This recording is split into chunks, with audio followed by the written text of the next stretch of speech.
বাবা দেখো কত বড় মাছ। চলো না বাবা এই মাছটা কিনি। মারে, ওই মাছের মনে হয় মেলা দাম, ওই মাছ আমরা কিনতে পারবো না। চল আমরা অন্য মাছ নেই। না না বাবা, আমি এই মাছটাই নিব, আমার এই মাছটাই পছন্দ হইছে। তুমি এবছরে আমার একটা বড় মাছও খাওয়াও নাই, এই মাছটা নেও না বাবা। বাবা কতগুলো রোজা গেল, সেহারিতে তুমি আমারে ভালো কোনো তরকারি দিয়ে ভাত খাওয়াও নাই, শুধু ডাল দিয়ে খাওয়াইছো।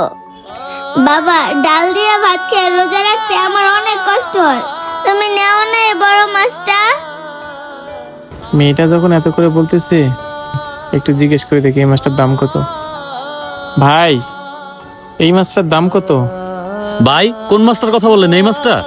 এই মাছটা আপনারা নিতে পারবেন? আর এই মাছটার দাম কত আপনারা জানেন? ভাই, আমার মেয়েটা এই মাছটা পছন্দ করছে, আপনি একটু দামটা বলেন না। ভাই শোনেন, আমি আপনাকে একটা কথা বলি, আপনি এই মাছের দাম না জিজ্ঞেস করে ওইখানে পুঁটি মাছ আছে ওইগুলো নিয়ে যান গা। আর তাছাড়া এই মাছ কিনতে পারবেন না। শুধু শুধু রোজা রমজানের মাস কথা বাড়ায়েন না, জানতো ভাই আপনি? ভাই, আপনি একটু দামটা বলেন না, যদি লইতে পারি। এই মেয়ে, আপনি তো আসলেই আসছে লোক। আপনারা বললাম যে এই মাছটা আপনি কিনতে পারবেন না, তারপরে শুধু শুধু আপনি মাছের দাম জিজ্ঞেস করতেছেন। আচ্ছা, এত করেই যখন বলতেছেন এই মাছের দাম 1200 টাকা, দেন টাকা দেন আর মাছ নিয়ে যান। কি ভাই, 1200 টাকা? ভাই, আমার কাছে তো এতগুলো টাকা নাই। হ্যাঁ, আমি এই কথাটাই তো বারবার আপনাকে বললাম যে আপনি এই মাছ নিতে পারবেন না, শুধু শুধু দাম কষাইতেছেন। কাছে আছেই তো মাত্র 200 টাকা, এই 200 টাকা দিয়ে কি মাছটা নিতে পারবো?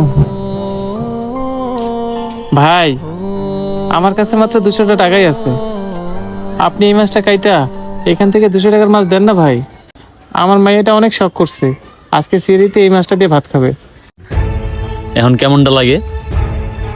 ওই বেটা, তুই কি ফাজলামি করতে আইছস? 1200 টাকার মাছ কেটে তোর আমি 200 টাকার মাছ দেবো?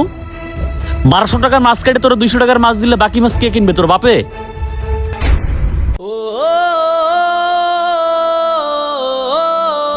এই বেটা, তুই এখনো যাস না কা? যা যা যা, নাহলে কিন্তু দুমো একটা বাড়ি একবারে।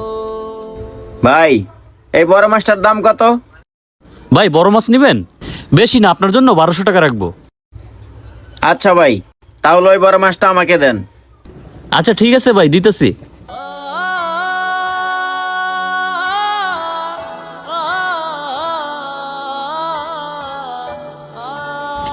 ভাই এই যে লন।